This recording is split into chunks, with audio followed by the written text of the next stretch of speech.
नमस्कार दोस्तों, मेरा नाम है ऋषभ शुक्ला और आप देख रहे हैं हमारा YouTube channel all about sociology. आप सभी का स्वागत है। आज हम लोग एक महत्वपूर्ण चिंतक के बारे में पढ़ने जा रहे हैं जो न केवल समाजशास्त्री हैं अपितु अर्थशास्त्री तथा भौतिक विज्ञान और इंजीनियरिंग के भी विद्यार्थी रहे हैं।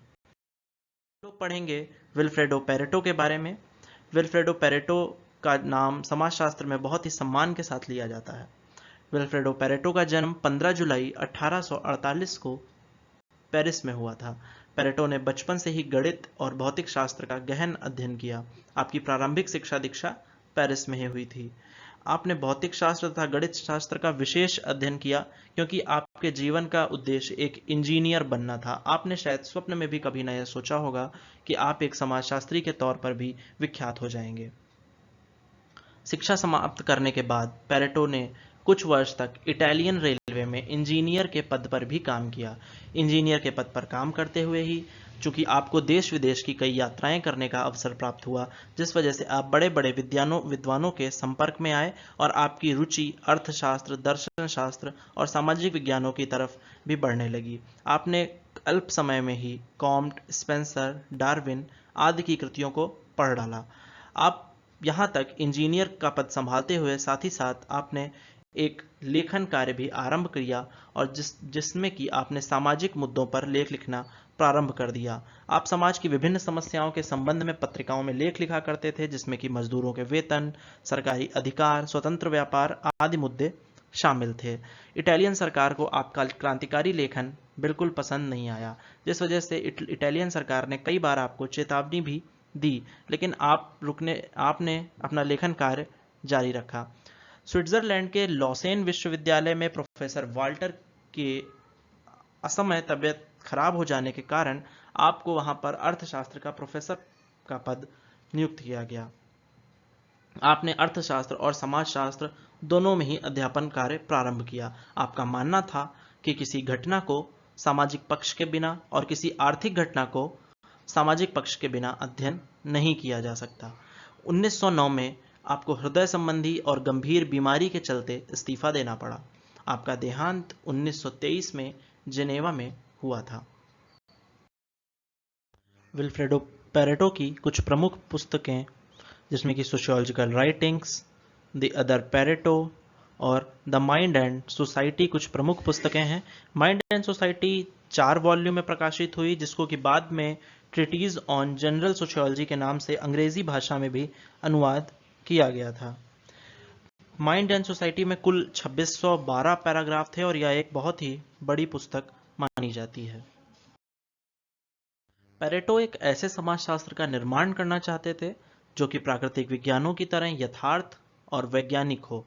पेरेटो का मानना था कि उनके पूर्व के विद्वानों में से किसी ने भी वैज्ञानिक पद्धति के अनुसार अपने अध्ययन को संपूर्ण नहीं किया है और न ही उन्होंने समाजशास्त्र के अध्ययन को वास्तविक तथ्यों पर आधारित किया है। इस कारण उनके अध्ययन या तो दार्शनिक थे या केवल सैद्धांतिक। लेकिन पेरेटो अपने वैज्ञानिक समाजशास्त्र की अवधारणा से इसे एक यथार्थ और वैज्ञानिक स्तर पर पहुंचाना चाहते हैं, जिसके लिए वे चाहते हैं कि एक ऐसा समाजशास्त्र हो जिसका केवल दृष्टिकोण ही नहीं अपितु पद्धति भी वैज्ञानिक हो। और अपनी इसी विधि को पेरेटो ने तार्किक प्रयोगात्मक विज्ञान या इस अवधारणा को हम पेरेटो की वैज्ञानिक समाजशास्त्र की अवधारणा या पेरेटोज कॉन्सेप्शन ऑफ साइंटिफिक सोशियोलॉजी कहते हैं। वैज्ञानिक समाजशास्त्र पूरी तरीके से 3 स्तरों पर आधारित है, जिसमें से पहला स्तर निरीक्षण का है, दूसरा स्तर तथ्ययुक्त अनुभवों का है या वैषयिक अनुभवों का है, और तीसरा स्तर निरीक्षण या अनुभव के आधार पर निकाले गए निष्कर्षों का है।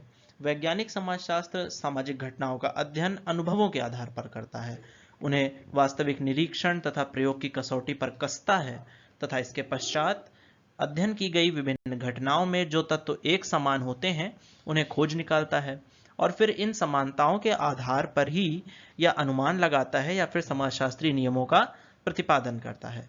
समाजशास्त्री नियम पूरी तरीके से वैज्ञानिक हों, इस बात का पेरेटो बहुत ज़्यादा ध्यान रखते हैं और अपने अध्ययन में पेरेटो इस प्रकार का सुझाव देते हैं जिससे कि समाजशास्त्र को भी प्राकृतिक विज्ञानों की तरह ही वैज्ञानिक बनाया जा सके। पेरेटो का मानना है कि अनुभव तथा निरीक्षण के आधार पर ही वैज्ञानिक नियमों का प्रतिपादन संभव है। इसीलिए पेरेटो अनुभव और निरीक्षण को ही सर्वाधिक महत्व देते हैं और प्रयोगात्मक समानताओं को ढूंढकर उसी आधार पर सामाजिक नियमों को प्रतिपादन करने का सुझाव प्रस्तुत करते हैं। पेरेटो कहते हैं कि समाजशास्त्र को भी परिणामों की प्रवाह किए बिना तार्किक प्रयोगात्मक पद्धति का अनुसरण करना चाहिए, लॉजिको एक्सपेरिमेंटल मेथड अपनाना चाहिए और समाजशास्त्र को पूरी तरीके से एक वैज्ञानिक विषय बनाने की ओर ले जाना चाहिए। और अगर कोई विषय इस पद्धति का प्रयोग नहीं करता है या इन कसौटियों पर खरा नहीं उतरता है तो उसे तार्किक प्रयोगात्मक पद्धति से या फिर लॉजिको एक्सपेरिमेंटल मेथड से बाहर रखा जाना चाहिए। और जो विषय वैज्ञानिक नहीं है वह समाजशास्त्र नहीं मानते हैं पेरेटो ने अपने अध्ययन में किसी एक कारक को अधिक महत्व नहीं दिया। पेरेटो ने बताया कि समाजशास्त्र का उद्देश्य तथ्यों और प्रमाणों के आधार पर सूचनाएं इकट्ठी करना है। पूर्णतः प्राकृतिक वैज्ञानिक पद्धति होनी चाहिए जिसके लिए समाजशास्त्र को पूर्णतः तटस्थ रह करके अध्ययन करना चाहिए। समाजशास्त्र में अनुमान, कल्पना तथा अंधविश्वास का कोई भी स्थान दिखाई नहीं देता है। पेरेटो बताते हैं कि वैज्ञानिक समाजशास्त्र अगर कोई विषय इस पद्धति का प्रयोग कर पाने में असमर्थ है तो उसे समाजशास्त्र से दृढ़तापूर्वक बाहर रखा जाना चाहिए, क्योंकि ये इस विधि के द्वारा ही हम उस स्तर तक पहुंच सकते हैं जहां सत्य की प्राप्ति संभव है। क्योंकि जो कुछ भी वास्तविक तथ्यों से परे है उसे तो फिर समाजशास्त्र में नहीं रखा जा सकता। वैज्ञानिक समाजशास्त्र के नियम पूरी तरह से वास्तविक तथ्यों पर आधारित होते हैं और इसी कारण नवीन तथ्यों के सामने आ जाने से या तो पुराने नियम बदल दिए जाते हैं या फिर उनमें सुधार कर लिया जाता है, क्योंकि वैज्ञानिक विषय उसी को माना जाता है जिसमें सुधार की गुंजाइश या फिर हमेशा संभावना रहती है जिससे कि नए खोज और नवीन अनुसंधान को स्थान दिया जा सके। वैज्ञानिक समाजशास्त्र में किसी सामाजिक घटना के अध्ययन में किसी एक तत्व को प्रधानता नहीं दी जाती, क्योंकि पेरेटो का मानना है कि कोई भी विज्ञान किसी एक तत्व को प्रधानता नहीं देता तथा किसी एक कारक के आधार पर सामाजिक घटनाओं को निर्धारित नहीं किया जा सकता। पेरेटो तार्किक प्रयोगात्मक विज्ञान की 4 प्रमुख विशेषताएं बताते हुए कहते हैं कि तार्किक प्रयोगात्मक विज्ञान वह है वैज्ञानिक समाजशास्त्र क्या है और क्या रहा है का ही अध्ययन करेगा, क्योंकि जो भी विषय क्या होना चाहिए का अध्ययन करते हैं वे ज़्यादा से ज़्यादा कल्पनाओं पर ही आधारित होते हैं। इसलिए पेरेटो किसी भी ऐसे विषय को वैज्ञानिक समाजशास्त्र की श्रेणी से बाहर रखना चाहते हैं जो कि कल्पना या फिर मिथ्या तथ्यों पर ही आधारित हो। पेरेटो मानते हैं कि समाजशास्त्र को एक वैज्ञानिक स्तर बनाए रखने हेतु किसी पूर्व धारणा प्रीकॉन्सेप्शन के आधार पर कार्य नहीं करना चाहिए। समाजशास्त्र को सिर्फ उन्हीं तथ्यों पर विश्वास करना होगा जो कि वास्तविक प्रमाणों द्वारा पुष्टि की जाए तथा जिनकी सत्यता का परीक्षण किया जा सके। कार्यात्मक संबंधों को स्वीकार करने के साथ ही साथ पेरेटो इस बात पर भी बल देते हैं कि हमें गुणात्मक तथ्यों पर ज्यादा भरोसा न करके मात्रात्मक तथ्यों के आधार पर सामाजिक घटनाओं का विश्लेषण करना चाहिए। वैज्ञानिक समाजशास्त्र का प्रमुख उद्देश्य सर्वप्रमुख कार्य सामाजिक घटनाओं का वर्णन करना तथा उनमें पाई जाने वाली समानताओं के आधार पर सामाजिक नियमों का प्रतिपादन करना होना चाहिए। वैज्ञानिक समाजशास्त्र का उद्देश्य यह है कि किस प्रकार ज़्यादा से ज़्यादा यथार्थता और निश्चितता प्राप्त की जाए, क्योंकि प्राकृतिक विज्ञानों में तो हम एक तरफ 100% यथार्थता की जिम्मेदारी ले सकते हैं, लेकिन सामाजिक विज्ञानों में ऐसा संभव नहीं होता है। इसलिए पेरेटो एक ऐसे सामाजिक विज्ञान का निर्माण करना चाहते हैं, एक ऐसी सामाजिक पद्धति का निर्माण करना चाहते हैं जिसमें कि ज़्यादा से ज़्यादा सीमा तक यथार्थ और निश्चितता को प्राप्त किया जा सके। तो पेरेटो के अनुसार अंततः निष्कर्ष यह निकलता है कि कोई भी ऐसा विषय जो कि तार्किक प्रयोगात्मक पद्धति को स्वीकार नहीं करता, उसका वैज्ञानिक समाजशास्त्र में कोई स्थान नहीं है। जो कुछ भी ज़्यादा नैतिक है, ज़्यादा अंतिम है, वह विज्ञान की सामग्री नहीं बन सकता, क्योंकि जब हम बहुत ज़्यादा कपोल कल्पना आधारित बातें करते हैं तो वहाँ वैज्ञानिक बनने की या फिर उस तथ्य के वैज्ञानिक होने की संभावना बहुत कम हो जाती है। विज्ञान का उद्देश्य निरंतर सत्य की खोज करते रहना है। जब अगर कोई ज्ञान पूरी तरीके से अंतिम निर्णय पर आधारित हो जाता है और उसमें सुधार की कोई गुंजाइश नहीं रहती, तो ऐसे विषयों को पेरेटो विज्ञान मानने से इनकार कर सकते हैं, क्योंकि पेरेटो के अनुसार विज्ञान का अर्थ यह है कि जिसे समय के अनुसार परिवर्तन किया जा सके तथा जिसमें समय के अनुसार सुधार होने की भी संभावना बनी रहे। पेरेटो यह भी मानते हैं कि समाज की किसी भी घटना की व्याख्या किसी एक ही कारण के आधार पर नहीं की जा सकती, जबकि उस घटना के कई और पक्षों पर भी ध्यान दिया जाना चाहिए। अगर किसी घटना की व्याख्या किसी एक ही तथ्य के आधार पर कर दी गई है, तो फिर वह घटना या उसका वो वर्णन पूरी तरीके से वैज्ञानिक नहीं हो सकता है। पेरेटो उसे विज्ञान मानने से इनकार करते हैं। पेरेटो का मानना है कि वैज्ञानिक घटनाओं को समझने के लिए या सामाजिक घटनाओं को समझने के लिए वैज्ञानिक विधि के अलावा कोई उपाय नहीं है। इसलिए पेरेटो की यह दृढ़ धारणा है कि किसी भी सामाजिक अध्ययन को विज्ञान के बिना या फिर किन्हीं अन्य पक्षों की सहायता के बिना अधिक प्रगति नहीं पाई जा सकती, तथा कोई भी विषय अन्य विषयों के सहारे के बिना एक अच्छा विज्ञान या वैज्ञानिक विषय के रूप में उभर कर सामने नहीं आ सकता। अब हम बात करते हैं पेरेटो के नए और एक दूसरे टॉपिक के बारे में। महत्वपूर्ण टॉपिक है तार्किक और अतार्किक क्रिया। तार्किक और अतार्किक क्रिया पेरेटो के महत्वपूर्ण कॉन्सेप्ट्स में से एक है। पेरेटो ने अपने अध्ययन में समाज में पाई जाने वाली मानवीय क्रियाओं का अध्ययन दो भागों में किया। पेरेटो मानते हैं कि इन दो भागों में जो प्रमुख क्रियाएं हैं वो है तार्किक क्रिया और अतार्किक क्रिया। पेरेटो का मानना है कि प्रत्येक सामाजिक घटना के दो पहलू होते हैं। पहला पहलू तो वह है जो कि जैसी वह घटना वास्तव में होती है, और दूसरा पक्ष वह है जैसा कि वो किसी विशेष व्यक्ति के मस्तिष्क में अंकित है। पेरेटो कहते हैं कि कुछ घटनाएं जो हम जैसी होती हैं उन्हें वैसा नहीं देख करके उनका मतलब अपने आधार पर निकालने का प्रयास करते हैं।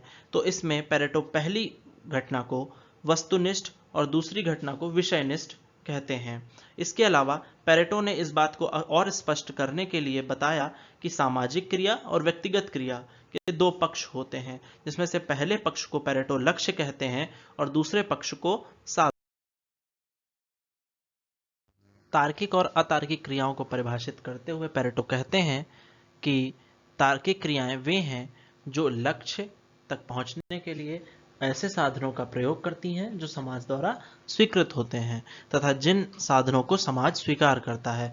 सिर्फ साधन ही नहीं बल्कि लक्ष्य भी समाज के अनुरूप ही होने चाहिए और समाज द्वारा उन्हें स्वीकृत किया जाना चाहिए, और हर क्रिया का एक तार्किक आधार होना चाहिए। उदाहरण के लिए, अगर कोई छात्र परीक्षा में अच्छे नंबर से पास होने के लिए दिन रात मेहनत करके पढ़ाई करके अच्छे अंक ला करके उत्तीर्ण होता है, तो पेरेटो इस प्रकार की क्रिया को तार्किक क्रिया कहते हैं, क्योंकि अच्छे नंबर लाने के लिए उसने जिस साधन का इस्तेमाल किया वो और उसका लक्ष्य दोनों ही स्वीकृत थे।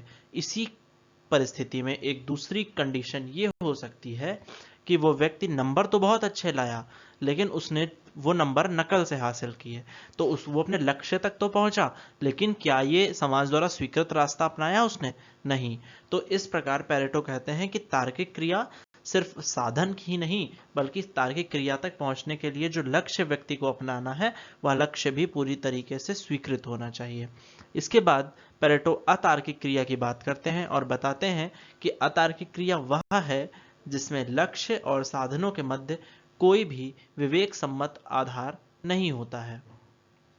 अतार्किक क्रिया को परिभाषित करते हुए पेरेटो कहते हैं कि मनुष्य का दिन प्रतिदिन का जीवन तथा मनुष्य के संपूर्ण जीवन का एक बड़ा भाग अतार्किक क्रियाओं से ही भरा हुआ है। वो अपने दैनिक जीवन में भी तथा संपूर्ण जीवन में भी ऐसी तमाम अतार्किक क्रियाएं करता है जिनका स्पष्टीकरण उसके पास नहीं होता है, और इन क्रियाओं के स्पष्टीकरण देने के लिए ही कई बार वे भ्रांत तर्क या फिर ऐसे तर्कों का सहारा लेता है जो कि बिल्कुल भी प्रमाणिक या बिल्कुल भी वैज्ञानिक नहीं होते हैं। ऐसे तर्कों को ही पेरेटो ने भ्रांत तर्क कहा है। इन भ्रांत तर्कों को हम अपनी वीडियो के अगले हिस्से में अभी पढ़ने वाले हैं। लेकिन इसका यह महत्व बिल्कुल भी नहीं है, लेकिन इसका यह मतलब बिल्कुल भी नहीं है कि पेरेटो अतार्किक क्रियाओं को अस्वीकार करते हैं या किसी भी ऐसी क्रिया को अस्वीकार कर देते हैं जो अतार्किक है। पेरेटो मानते हैं कि जिस प्रकार जीवन में तार्किक क्रियाओं का महत्व होता है, उसी प्रकार से अतार्किक क्रियाओं का भी महत्व जीवन में होता है, और अतार्किक क्रियाएं ही मनुष्य के जीवन का संपूर्ण प्रतिनिधित्व या एक बड़े हिस्से का प्रतिनिधित्व करती हैं। पेरेटो कहते हैं ये तार्किक क्रियाएं या अतार्किक क्रियाएं उपयोगी भले ही हों, लेकिन अतार्किक क्रियाएं किसी भी तरीके से समाज में स्वीकृत नहीं होती, क्योंकि ना तो ये प्रामाणिक होती हैं, ना तो इनमें सत्यता होती है, और ना ही ये अनुभव सिद्ध होती हैं। पेरेटो का मानना है कि ये अतार्किक क्रियाएं किसी एक तर्क से नहीं, बल्कि एक विशिष्ट मानसिक अवस्था के दौरान उत्पन्न होती हैं। इसीलिए पेरेटो सिर्फ तार्किक क्रियाओं को ही अपने वैज्ञानिक समाजशास्त्र की अध्ययन की वस्तु मानते हैं, और ये भी बताते हैं कि अतार्किक क्रियाएं प्रामाणिक और अनुभव सिद्ध न होने के कारण इस विज्ञान की अध्ययन वस्तु नहीं बन सकती, क्योंकि समाजशास्त्र तो स्वयं ऐसा विज्ञान है जो तार्किक प्रयोगात्मक पद्धति के आधार पर विकसित किया गया है, और अगर इस विज्ञान में हम इस तरह की अतार्किक क्रियाओं का अध्ययन करेंगे तो इसकी वैज्ञानिकता पर भी प्रश्न चिन्ह लग सकता है। तो तार्किक और अतार्किक क्रियाओं के अध्ययन के पश्चात आइए आगे बढ़ते हैं और देखते हैं पेरेटो का अगला टॉपिक, विशिष्ट चालक की अवधारणा। विशिष्ट चालक या रेसिड्यूज क्या हैं, हम इन्हें जानने की कोशिश करेंगे। जैसा कि अभी हमने पिछली स्लाइड में देखा था कि मनुष्य व्यवहार के दो पक्ष होते हैं, या मनुष्य की क्रिया के दो पक्ष होते हैं। एक होता है वस्तुनिष्ठ और दूसरा होता है व्यक्तिनिष्ठ, और इन्हीं के आधार पर हम तार्किक और अतार्किक क्रियाओं का अध्ययन करते हैं। ठीक उसी तरह से विशिष्ट चालक की अवधारणा को परिभाषित करने के लिए पेरेटो कहते हैं कि मानव व्यवहार के भी दो पक्ष होते हैं, जिसमें से जो पहला पक्ष होता है वो अपेक्षाकृत अधिक स्थिर होता है, और दूसरा पक्ष परिवर्तनशील होता है या जो बदलता रहता है। तो पहले पक्ष को पेरेटो विशिष्ट चालक कहते हैं, और दूसरे परिवर्तनशील पक्ष को पेरेटो भ्रांत तर्क कहते हैं। रेसिड्यू को हम मूल भावना भी कह सकते हैं, क्योंकि ये अपेक्षाकृत स्थिर पक्ष का होता है। पेरेटो बताते हैं कि ये मूल भावनाएं इसलिए हैं क्योंकि ये मनुष्य के दिमाग में बहुत ही ज़्यादा भीतर तक पहुंची हुई होती हैं, और इन्हीं प्रेरणाओं से प्रभावित चालक जो भी तार्किक क्रियाएं करते हैं या अतार्किक क्रियाएं करते हैं। पेरेटो कहते हैं, पेरेटो ने बहुत ज़्यादा तो रेसिड्यू के बारे में नहीं बताया, और कहा है कि ये मानव व्यवहार के वे स्थिर तत्व हैं जिनका अध्ययन करना ज़्यादातर मनोवैज्ञानिकों का काम है, और ये मनोवैज्ञानिक के अध्ययन के विषय क्षेत्र में आना चाहिए। पेरेटो मानते हैं कि मानव व्यवहार के निर्धारण में प्रेरणाओं का बहुत बड़ा योगदान होता है। मनुष्य कोई भी कार्य बिना किसी प्रेरणा के नहीं कर सकता। पेरेटो का विशिष्ट चालक विशेष प्रकार की प्रेरणाएं हैं। ये विशिष्ट चालक प्रेरणाएं अपेक्षाकृत अधिक स्थिर होती हैं, और इसी वजह से मानव व्यवहार को नियंत्रित भी करती हैं।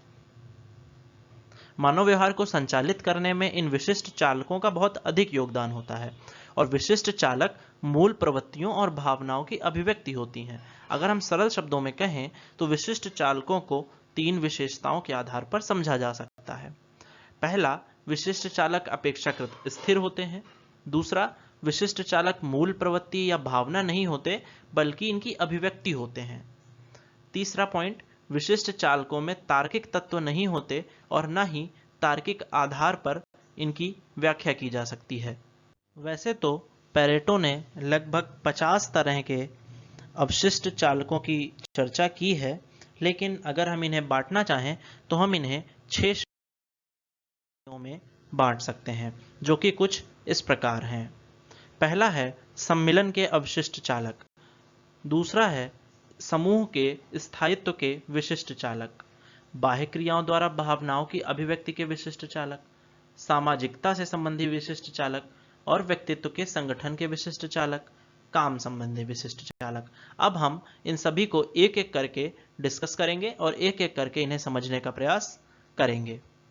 पहला है सम्मिलन के अवशिष्ट चालक। पेरेटो कहते हैं कि हम अपने दैनिक जीवन में ऐसे तमाम सारी क्रियाएं करते हैं जिन पर की परस्पर समान या परस्पर विरोधी तत्वों को देखा जाता है, लेकिन इस प्रकार के संयोजन का हम प्रायः कोई ना कोई कारण ढूंढ ही लेते हैं, और इन्हीं क्रियाओं, इन्हीं कारणों को स्पष्ट करने के लिए हम किन्हीं दो चीज़ों को आपस में जोड़ करके देखते हैं। पेरेटो स्वीकार करते हैं कि संयोजन के अवशिष्ट चालक एक ऐसी प्रवृत्ति है जिसमें कि वे कुछ विशेष वस्तुओं के बीच में, विशेष विचारों के बीच में संबंध स्थापित करना चाहता है।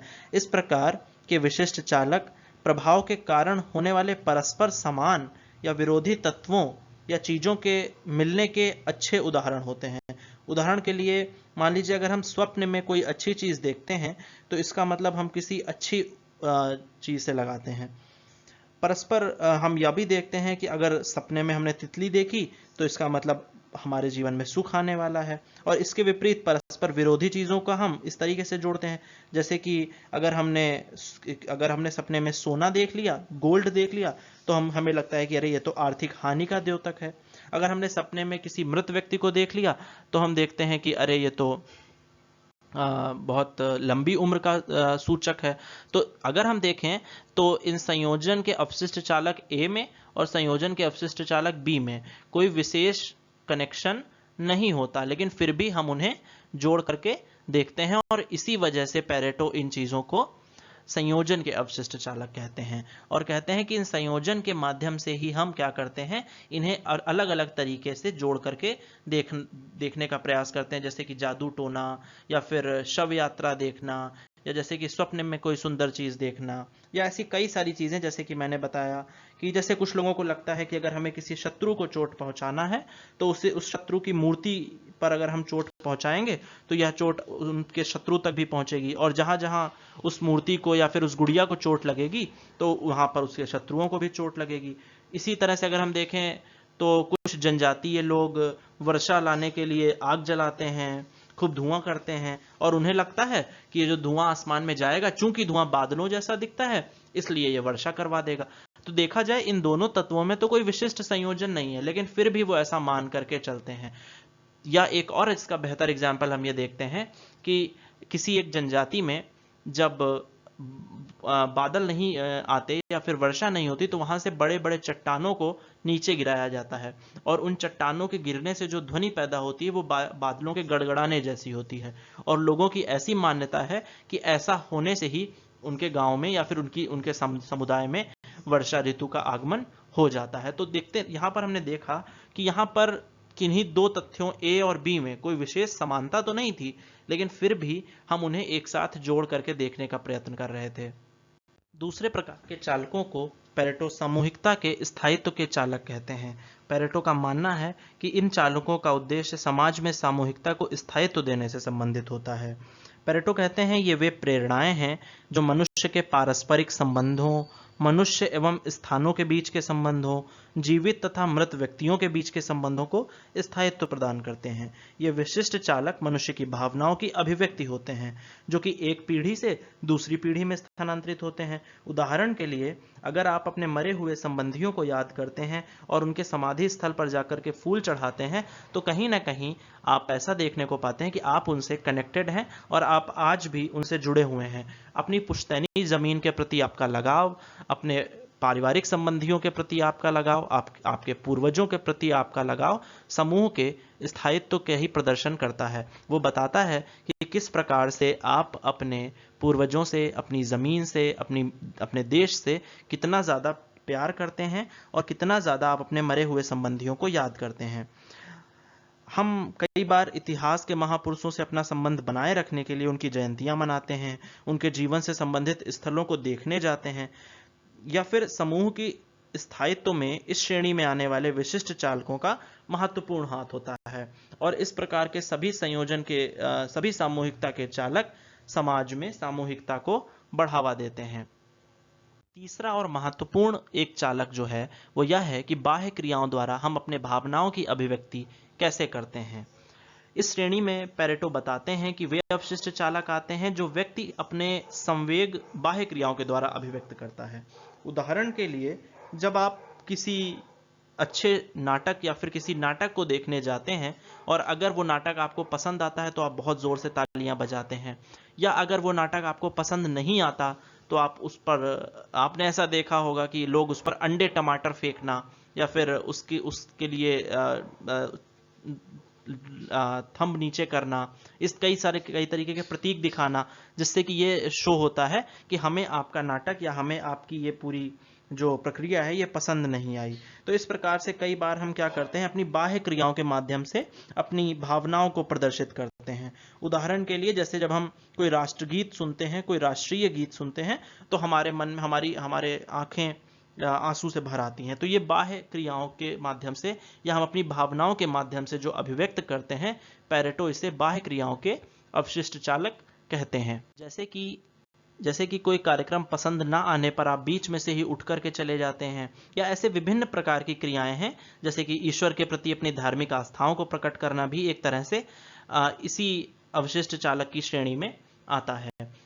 चौथा और एक और महत्वपूर्ण विशिष्ट चालक है, जो कि है सामाजिकता से संबंधी विशिष्ट चालक। सामाजिकता से संबंधी विशिष्ट चालक से हमारा तात्पर्य यह है कि वे सभी चालक इस श्रेणी के अंतर्गत आते हैं जो कि मनुष्य को एक सामाजिक प्राणी बनने में मदद करते हैं, और इन चालकों के द्वारा हमें इस बात की प्रेरणा मिलती है कि हम कैसा आचरण करें, कैसा व्यवहार करें, या व्यवहारों को अपने छोटे या बड़े समूह के अनुरूप बनाएं जिसके कि हम सदस्य हैं। संक्षेप में या सरल शब्दों में कहें तो ये विशिष्ट चालक हमें अपने व्यवहारों को अन्य व्यक्तियों के समान बनाने की प्रेरणा देते हैं, और इसी उद्देश्य से प्रत्येक व्यक्ति जिस सामाजिक समूह का सदस्य होता है उसी रीति को अपनाता है। दया, क्रूरता, श्रेष्ठता या फिर हीनता की भावना या भय, खुशी, इसी तरह के विशिष्ट चालकों के उदाहरण हैं।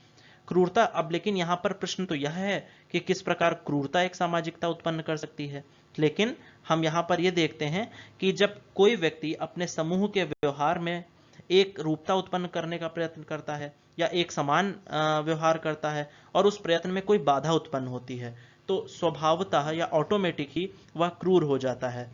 क्रूरता व्यक्ति की इच्छा की अभिव्यक्ति मात्र है कि वह उस बाधा को नष्ट करना चाहता है। कुल मिलाके ये सामाजिकता से संबंधी अवशिष्ट चालक होते हैं, ये व्यक्ति को एक सामाजिक प्राणी बनने में मदद करते हैं। पांचवा जो चालक है हमारा, वो है व्यक्तित्व के संगठन के विशिष्ट चालक। इस श्रेणी के अंतर्गत वे सभी प्रेरणाएं आती हैं जो कि व्यक्तित्व के विभिन्न तत्वों या लक्षणों को संगठित या संयोजित करती हैं, जिनके माध्यम से हम उन प्रयत्नों का विरोध करते हैं जो कि सामाजिक या व्यक्तित्व संबंधी संतुलन को नष्ट करना चाहते हैं। यही विशिष्ट चालक हमें व्यक्तित्व के विभिन्न बिखरे हुए तत्वों को बटोरने या अपने व्यक्तित्व को ऊंचा उठाने की प्रेरणा देते हैं। उचित और अनुचित का ज्ञान भी हमें इन्हीं चालकों से होता है, जिसके कारण एक नैतिक स्तर बनाए रखने में हमें सहायता मिलती है, और इसीलिए कई बार हम अपने ऊपर और अपने समाज के ऊपर होने वाले अनैतिक या अनुचित आक्रमण का विरोध करते हैं। उदाहरण के लिए हम अपने सामने किसी भी व्यक्ति के साथ अन्याय होता देखते हैं तो हमारे अंदर हमारा व्यक्तित्व, हमारा संगठन ये हमें उसके खिलाफ आवाज उठाने के लिए प्रेरित करता है, और हम ऐसा करते भी हैं। छठा और अंतिम चालक जो है उसका नाम है काम संबंधी विशिष्ट चालक या अवशिष्ट चालक। काम संबंधी विशिष्ट चालक के अंतर्गत वे सभी प्रेरणाएं आती हैं जो कि मनुष्य को काम वासनाओं से बचाने का प्रयास करती हैं। ये प्रायः जटिल रूपों में मिलती हैं और कभी-कभी इनको नियंत्रित करने के लिए समाज को टैबू भी बनाने पड़ते हैं। टैबू को हम लोग यौन संबंधी निषेध समझ सकते हैं, और इसी की अभिव्यक्ति यौन संबंधी धर्मों के रूप में होती है। जैसे कि आप देखें कि हर तरह की नातेदारी या हर तरह की समाज व्यवस्था में कुछ निषेध लगाए जाते हैं कि कहां पर वैवाहिक संबंध या इस तरह के संबंध स्थापित किए जा सकते हैं और कहां पर नहीं। पैरेटो कहते हैं कि इस तरह के विशिष्ट चालक प्रत्येक समाज में पाए जाते हैं और वे सभी सामाजिक प्रणाली की अपेक्षा अधिक स्थिर भी होते हैं, लेकिन इसका मतलब ये नहीं है कि इन विशिष्ट चालकों की शक्ति या अनुपात समस्त व्यक्तियों और समूहों में एक सा होता है, बल्कि ये अलग अलग समूहों में, अलग अलग व्यक्तियों में भिन्न भिन्न होता है। ऐसे बहुत सारे व्यक्ति होते हैं जिनमें काम संबंधी विशिष्ट चालक बहुत शक्तिशाली होते हैं, और कई ऐसे व्यक्ति भी होते हैं जिनमें काम संबंधी प्रभाव बहुत कम पड़ता है। तो इस प्रकार के जो विशिष्ट चालकों का प्रभुत्व होता है उन्हें हम काम संबंधी विशिष्ट चालक या काम के विशिष्ट चालक कहते हैं। पैरेटो का मानना है कि मानव व्यवहारों को प्रभावित करने में इनकी एक महत्वपूर्ण भूमिका होती है। वास्तविकता तो यह है कि कोई भी सामाजिक व्यवस्था किसी भी अंतिम या पूर्ण रूप से स्थिर सिद्धांत के आधार पर नहीं चलती, बल्कि यह सदैव सापेक्षिक होती है और इनमें परिवर्तन भी होता रहता है। इन परिवर्तनों के साथ साथ विशिष्ट चालकों की शक्तियों और वितरण में भी परिवर्तन होता रहता है।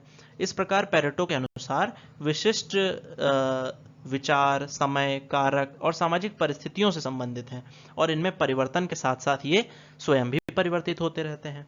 विशिष्ट चालक समाज में बहुत एक महत्वपूर्ण योगदान भी निभाते हैं। आइए देखते हैं कि विशिष्ट चालक का महत्व क्या है। विशिष्ट चालक का बहुत ही महत्वपूर्ण महत्व है। विशिष्ट चालक मानवीय व्यवहार में निर्धारक होते हैं। वे हमारे मानवीय व्यवहार को निर्धारित करते हैं और hमें बताते हैं कि हमें क्या करना है और क्या नहीं करना है। विशिष्ट चालक सामाजिक व्यवस्था में संतुलन बनाए रखने में सहायक होते हैं। वे हमें इस माध्यम से यह भी बताते हैं कि क्या करने से सामाजिक व्यवस्था में संतुलन आएगा और कौन सी चीजें सामाजिक व्यवस्था में संतुलन बनाए रखने में हानिकारक सिद्ध हो सकती हैं। विशिष्ट चालक कहीं ना कहीं हमारे व्यवहार को प्रभावित करते हैं। विशिष्ट चालक मनुष्यों से भावनात्मक रूप से जुड़े हुए होते हैं और लगभग सभी विशिष्ट चालक एक दूसरे के पूरक होते हैं और विशिष्ट चालक मनुष्य को एक सामाजिक प्राणी बनने के लिए भी प्रेरित करते हैं। विशिष्ट चालकों के महत्व को स्वीकार करते हुए पेरेटो यह भी कहते हैं कि सामाजिक व्यवस्था में संतुलन बनाए रखने में तो ये विशिष्ट चालक बहुत सहायक होते हैं, लेकिन ये विशिष्ट चालक प्रायः परस्पर विरोधी भी होते हैं।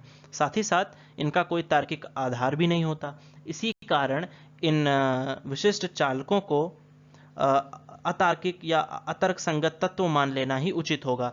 चूंकि ये विशिष्ट चालक अतार्किक हैं, इसलिए इनके द्वारा संचालित व्यवहारों को भी तार्किक आधार पर उचित प्रमाणित करना या उचित रूप से प्रामाणिकता प्रदान कर पाना भी संभव नहीं हो पाता। इस तरह के चालक हमें कुछ विशेष व्यवहारों या क्रियाओं को करने की जो प्रेरणा देते हैं, हमारे अनेक व्यवहार उसी का परिणाम होते हैं। इसीलिए अगर हम इस तरह की क्रियाओं को या फिर इस तरह के विशिष्ट चालकों को नहीं मानते तो हम इस तरह के विशिष्ट चालकों को भी वैज्ञानिक नहीं मान सकते।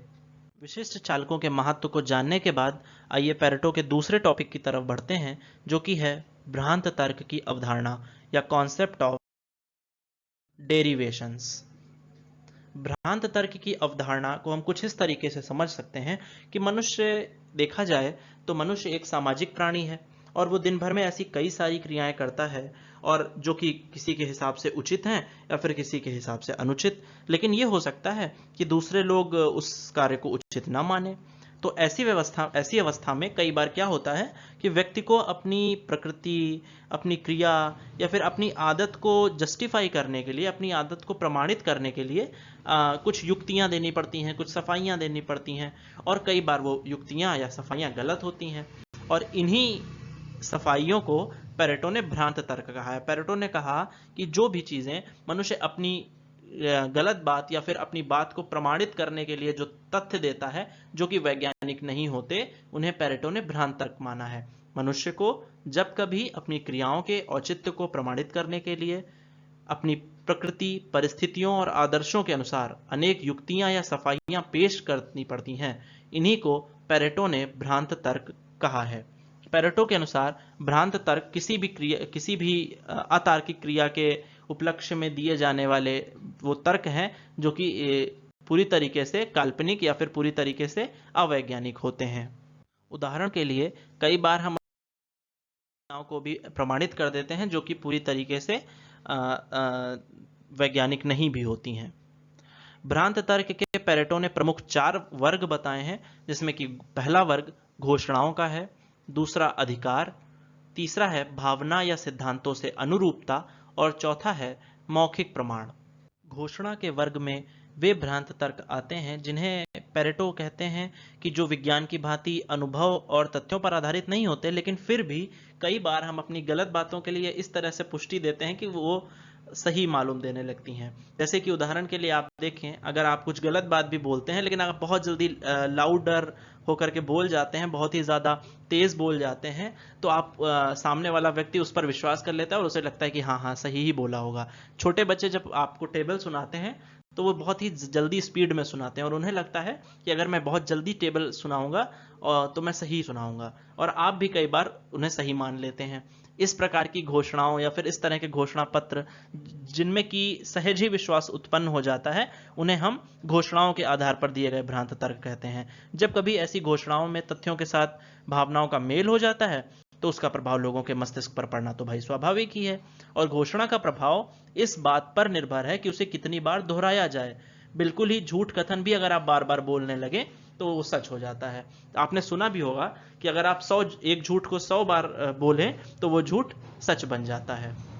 दूसरी श्रेणी में अधिकार संबंधी भ्रांत तर्क आते हैं। अधिकार संबंधी भ्रांत तर्क वे हैं जिनके पीछे कोई शक्ति या सत्ता होती है। उदाहरण के लिए, जब अगर आपसे कोई सत्तासीन व्यक्ति कुछ कहता है, भले ही वो बात पूरी तरीके से निरर्थक हो, लेकिन चूंकि वह व्यक्ति किसी एक फील्ड में माहिर होता है तो आपको लगता है अरे नहीं नहीं, इसने बोला है तो सही ही होगा। उदाहरण के लिए, जब आप किसी एक क्षेत्र में प्रतिष्ठित व्यक्ति से, जो व्यक्ति शायद समाजशास्त्र में माहिर है या कोई व्यक्ति भूगोल में माहिर है, और संयोगवश वो किसी सत्ता पर है या फिर किसी मान लीजिए वो कोई कलेक्टर के पद पर है, तो अगर आप उस व्यक्ति से कोई बात और भी पूछते हैं जिसमें उसको ज्ञान नहीं भी है, और अगर वो उत्तर दे देता है तो आप उस उत्तर को प्रामाणिक मान लेते हैं, क्योंकि उस आपको लगता है अरे नहीं, ये तो सत्तासीन है, तो ये तो जो बोलेगा वो सही ही बोलेगा, जबकि उस क्षेत्र के विषय में उस व्यक्ति को कोई भी ज्ञान नहीं होता। लेकिन फिर भी लोग उसकी प्रतिष्ठा के कारण उसके कथनों को सहज ही स्वीकार कर लेते हैं। यह शक्ति केवल व्यक्तियों में ही नहीं बल्कि ईश्वरीय भी हो सकती है। अनेक धार्मिक नियम इसी आधार पर आधारित होते हैं। आपको लगता है कि उनके पीछे कोई ईश्वरीय शक्ति या सत्ता छिपी हुई है। उसी प्रकार प्रथा, परंपरा, रीति रिवाज आदि में एक तरह की सामाजिक सत्ता ही तो होती है, जो कि आपको उस सत्ता को कंटिन्यू करने में या फिर चूंकि वो सत्ता इतनी शक्तिशाली होती है और वो आपके मानव व्यवहार के नियंत्रण में इतना ज़्यादा सम्मिलित हो चुकी होती है कि आपको उसकी बात माननी ही पड़ती है। तीसरे पॉइंट में आता है भावना या सिद्धांतों से अनुरूपता। इस प्रकार के जो भ्रांत तर्क दिए जाते हैं वो कई बार भावावेश में आकर के या फिर कई बार इस तरह की गतिविधियों को करते हुए दिए जाते हैं जो कि पूरी तरीके से भावनाओं पर आधारित होते हैं। भावनाएं, आपने अक्सर देखा होगा जब कोई नेता या फिर कोई मंत्री भाषण देता है तो वो जनता जनार्दन कह करके संबोधित करता है, और जनता जनार्दन का अर्थ ये होता है कि जो हमारे सामने जनता खड़ी है वो बिल्कुल हमारे ईश्वर तुल्य है। लेकिन और आप भावनाओं में बह करके उसकी बात को मान लेते हैं, लेकिन वो आपको, ये भी एक तरह के भ्रांत तर्क का ही उदाहरण है। भूतकाल के कई सारे ऐसे अनुभव होते हैं जिन्हें बता करके या फिर जिन अनुभवों के आधार पर, जिन भावनाओं के आधार पर व्यक्ति आपको कोई भी भ्रांत तर्क प्रस्तुत कर देता है। चौथी श्रेणी में मौखिक प्रमाण संबंधी तर्क आते हैं। चौथी श्रेणी में मौखिक प्रमाण संबंधी तर्क आते हैं, और मौखिक प्रमाण संबंधी तर्कों में वे मिथ्या तर्क, कुतर्क और इस तरह की बातें आती हैं जो कि पूरी तरीके से कहीं भी प्रमाणिक नहीं हो सकती, और प्रमाणिक ना हो पाने के कारण ही इन तथ्यों को हम मौखिक प्रमाण के आधार पर आधारित भ्रांत तर्क कहते हैं। भ्रांत तर्क कई बार आपने जब अपने दोस्तों से बात करते हैं, आप अपने मित्रों से बात करते हैं, तो कई बार आप बात ही बात में ऐसे तथ्यों का उल्लेख कर देते हैं और जो कि जिनका कि कहीं प्रमाण नहीं होता, लेकिन फिर भी आप उन्हें मौखिक प्रमाण देते हैं, अरे नहीं नहीं मैंने तो वहां देखा था। तो इस तरह के प्रमाण मौखिक प्रमाण कहलाते हैं। पेरेटो ऐसा बिल्कुल नहीं मानते कि प्रत्येक भ्रांत तर्क समाज के लिए बिल्कुल हानिकारक ही होता है, बल्कि पेरेटो मानते हैं कि ऐसा सच है कि सभी भ्रांत तर्क सत्य नहीं होते, लेकिन इनकी घटनाओं की व्याख्याओं में इनके प्रभावों से प्रत्येक वैज्ञानिक को सदैव बचने का प्रयत्न करना चाहिए। लेकिन इसका मतलब यह नहीं है कि भ्रांत तर्क समाज के लिए हानिकारक हैं, बल्कि पेरेटो तो अपने अध्ययन में इस बात को प्रमाणित करते हैं कि अनेक भ्रांत तर्क ऐसे भी हैं जो सामाजिक व्यवस्था में एकता बनाए रखने में उपयोगी सिद्ध होते हैं, जबकि कितने सत्य ऐसे हैं जो सामाजिक व्यवस्था के संगठन के लिए घातक हैं। मतलब यह आवश्यक नहीं है, यह जरूरी नहीं है कि प्रत्येक सत्य उपयोगी ही हो या फिर प्रत्येक अंधविश्वास हानिकारक ही हो। तो आइए, यहाँ पर भ्रांत तर्क का ये टॉपिक कंप्लीट हुआ। आगे बढ़ते हैं अपने नए टॉपिक की तरफ, जो कि है अभिजनों के परिभ्रमण की अवधारणा। अभिजनों की परिभ्रमण की अवधारणा पेरेटो के सिद्धांत की एक बहुत ही महत्वपूर्ण अवधारणा है। यह बात तो हम सभी जानते हैं कि प्रत्येक समाज में किसी न किसी आधार पर ऊंच नीच का एक संस्तरण होता है। प्रत्येक समाज किसी न किसी दो हिस्सों में विभाजित होता है और साधारण तौर पर जो समाज मुख्यतः दो आधारों पर बांटा जा सकता है। पहला तो है उच्च वर्ग और दूसरा है निम्न वर्ग। उच्च वर्ग और निम्न वर्ग प्रायः हर समाज में ही पाए जाते हैं और ऐसा माना जाता है कि उच्च वर्ग के लोगों के हाथों में शक्ति होती है और वे प्रायः समाज के शासक होते हैं और इसी दृष्टिकोण से उच्च वर्ग प्रभावशाली वर्ग होता है ना। और निम्न वर्ग में निम्न स्तर के सभी लोग आते हैं। उच्च वर्ग के सभी लोग, जिसमें कुशल, बुद्धिमान और चतुर लोग ही समाज का शासन करते हैं, ऐसे वर्गों को ही पेरेटो ने अभिजात्य वर्ग या एलीट क्लासेस कहा है। शासक अभिजन और अशासकीय अभिजन में बराबर आना जाना भी लगा रहता है और इसी प्रक्रिया को पेरेटो ने अभिजनों का परिभ्रमण भी कहा है। यह प्रक्रिया निरंतर चलती रहती है, कोई भी इस प्रक्रिया में स्थिर नहीं होता। अभिजन मुख्य प्रश्न तो अब ये आता है कि हम अभिजन कहेंगे किसे। अगर हम समाज में रह रहे सभी व्यक्तियों को उनकी योग्यता, उनके गुणों, उनके किसी भी योग्यता के आधार पर कुछ अंक प्रदान करें, बहुत ही ध्यान से सुनेंगे, अगर हम समाज में रह रहे सभी लोगों को योग्यता के आधार पर, उनके गुणों के आधार पर कुछ अंक प्रदान करें और इस अंक तालिका में जो व्यक्ति सर्वाधिक ऊंचाई पर होंगे, जो कि टॉप करेंगे, उन व्यक्तियों को हम एलीट क्लासेस या अभिजन लोग कहते हैं, जो कि समाज के ऊंचे हिस्से में आते हैं, समाज के ऊपरी हिस्से में आते हैं, जो कि कुशल, बुद्धिमान और चतुर होते हैं। पेरेटो ये अभिजन ही समाज में शासन करते हैं और ये अभिजन ही समाज को पूरी तरीके से इन्हीं गुणों के बल पर वे सामाजिक संस्तरण में उच्च आसन पर आसीन हो जाते हैं और समाज का शासन करते हैं। और इन्हीं वर्ग को पेरेटो अभिजात वर्ग या एलीट क्लास कहते हैं। साथ ही साथ पेरेटो यह भी मानते हैं कि इन दोनों वर्गों में, फिर चाहे वो उच्च वर्ग हो या फिर निम्न वर्ग, इन दोनों वर्गों में बराबर चेंज होता रहता है और यह प्रक्रिया निरंतर ऊपर से नीचे आने जाने की चलती रहती है और इस प्रक्रिया को ही पेरेटो ने अभिजनों का परिभ्रमण कहा है।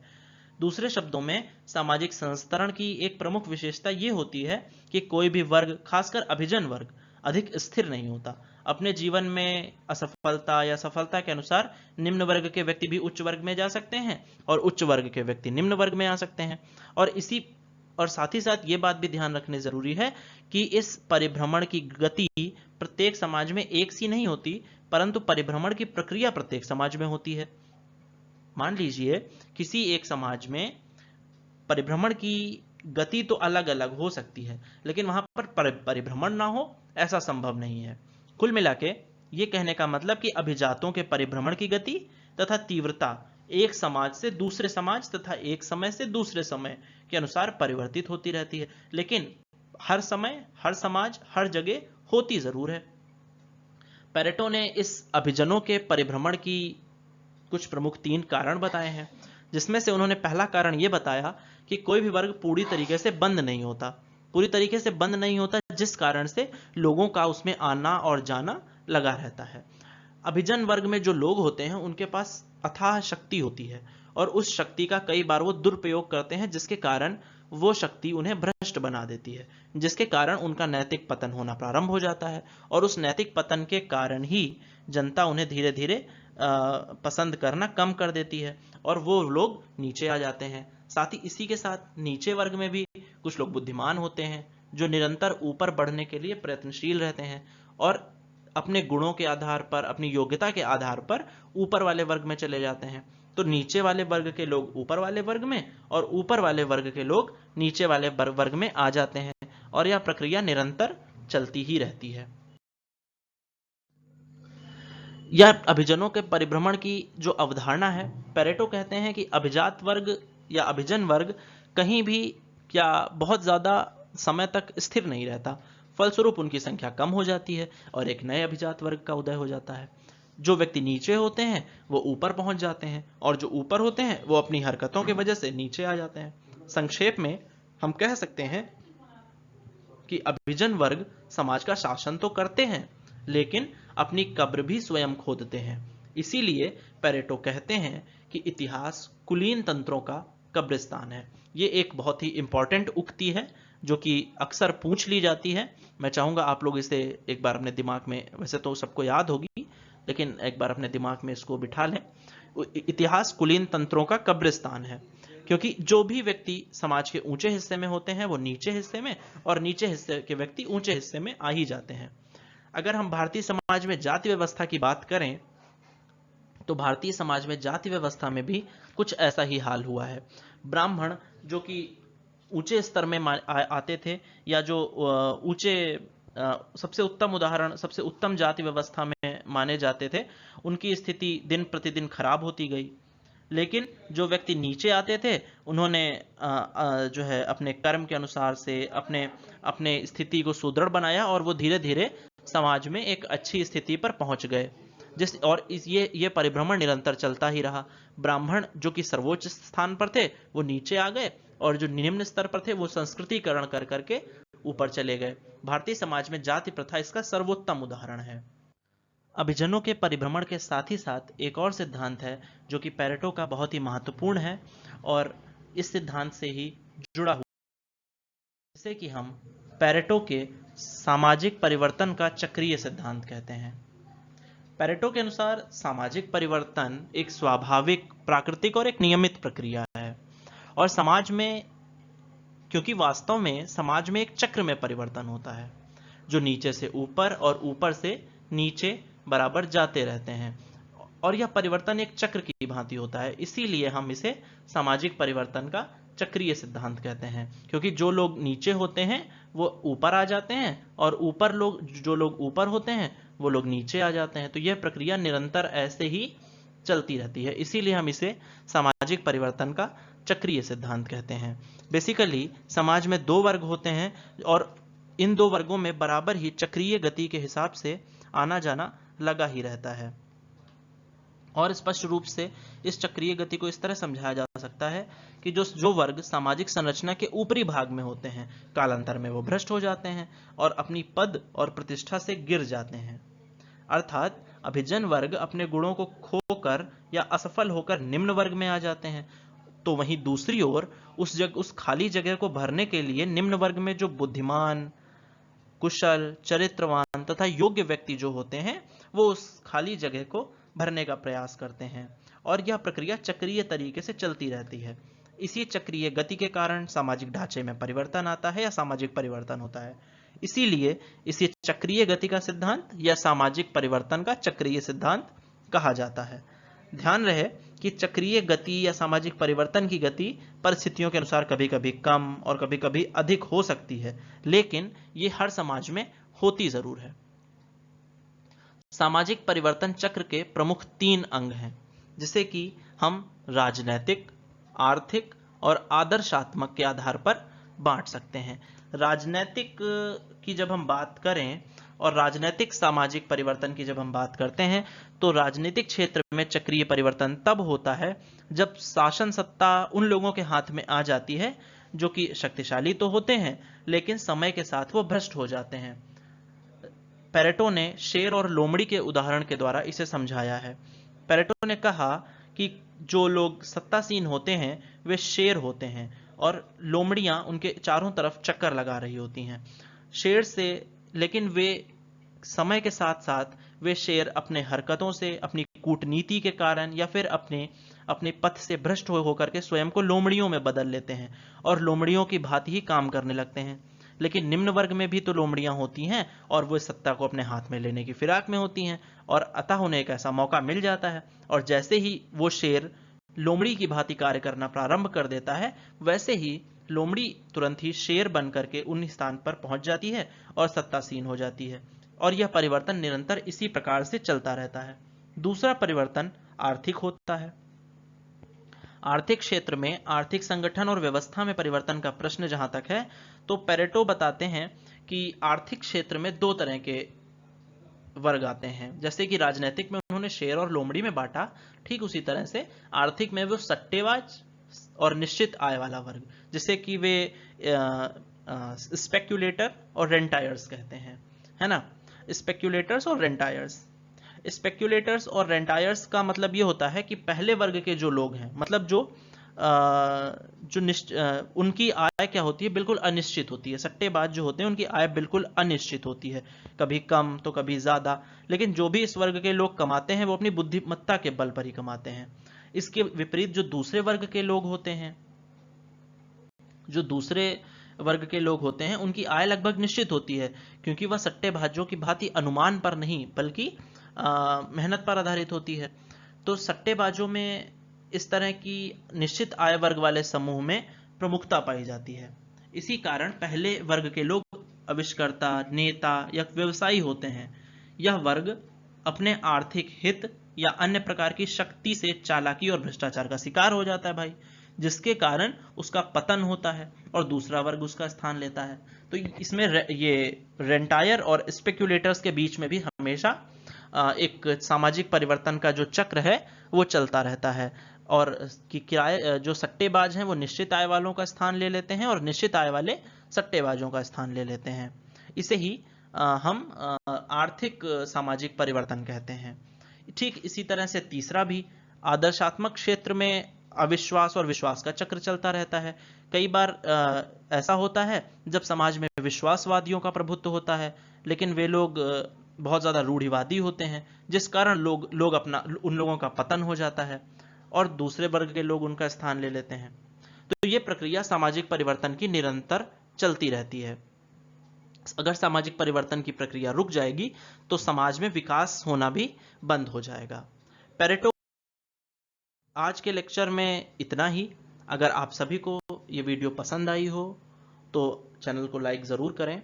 चैनल को जिन लोगों ने सब्सक्राइब नहीं किया है उसे सब्सक्राइब करें।